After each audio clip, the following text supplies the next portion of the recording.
भंडारे करते फिरे घर में भूखा बाप, पत्थर के भगवान को लगते 56 भोग और मर जाते फुटपाथ पर भूखे प्यासे लोग। ऐसी आज की स्थिति बन चुकी है। एक वो है गणेश जी जो विवेक और बुद्धि के देव हैं, लेकिन वो माँ बाप को अपना संसार समझते हैं।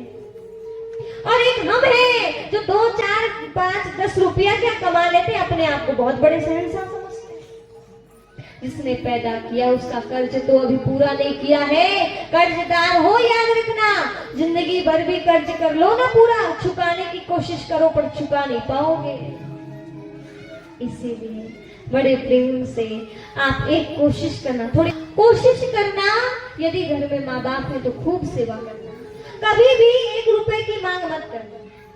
हमको जमीन नहीं दिए, हमको जायदाद नहीं दिए, सारा का सारा हिस्सा छोटे को दे दिए, बड़े को दे दिए, बेटियों को दे दिया, हमें क्या मिला, इसलिए हम सेवा क्यों करें। माँ बाप की सेवा करना है, बिजनेस नहीं करना है। वो देंगे तो हम सेवा करेंगे, ये हमारा धर्म नहीं है। मानव धर्म कहता है किसी की भी सेवा कर दो, दुआएं कहीं खाली नहीं जाएंगी, दुआएं खाली नहीं जाएंगी। और आपको पता होगा जहां दवा काम नहीं करती है वहां दुआ काम करती है।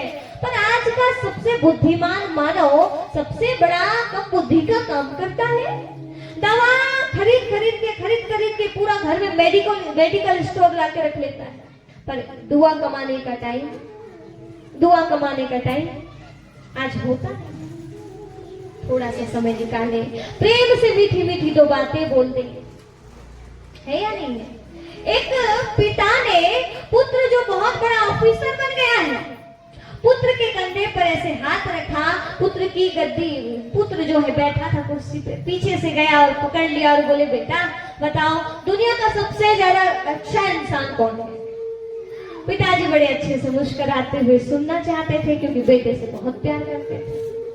बेटा भी खैर पिताजी से प्रेम तो करता ही था, पर बेटे ने जवाब दिया, बोले पिताजी दुनिया का सबसे खुशकिस्मत और अच्छा इंसान तुम हो। पिताजी को लगा, ये तो मुझे तो लग रहा था कि बोलेगा कि पिताजी आप हैं सबसे अच्छे, पर बेटे ने क्या बोला, पिताजी सबसे अच्छा तुम हो। पिताजी ऐसे देखते हैं। बेटा ने बोला पिताजी इसीलिए मैं सबसे ज्यादा खुशकिस्मत हूँ, क्योंकि आप जब मुझे पूछ रहे थे ना, आपका हाथ मेरे ऐसे कंधे पर रखा था। वो इंसान सबसे ज्यादा किस्मत वाला है जिसके कंधे पर हाथ पिता का हो। तो बोले मुझसे ज्यादा किस्मत वाला कौन हो सकता है, जिसका पिता सदा अपने बच्चे के लिए दुआएं दे रहा है और जिसके पिता का हाथ बच्चे के कंधे पर है। तो ऐसे कर्म करो जो सदा पिता का हाथ दुआएं ऐसी बनी रहे। 2 बातें हैं खैर। एक है माँ, जो माँ कहते हैं अपने बच्चों को गोद में बैठा कर रखती है, ताकि मुझे जो दुनिया दिख रही है वो दुनिया मेरे बच्चे भी देख रहे। मुझे जितनी दूर तक की दूरी दिखाई दे रही है उतनी दूरी मेरे बच्चे भी देख ले। पर पिता अपने बच्चे को सीधे कंधे में बिठाता है। पिता इस सोच से बिठाता है कि मैं जितना देख रहा हूं मेरा बेटा उससे भी ज्यादा देखे, मेरा बेटा उससे भी ज्यादा देखे। इतनी शुभ भावनाएं रखने वाले माँ और पिता होते हैं। इसीलिए माँ पिता की सदा सेवा करना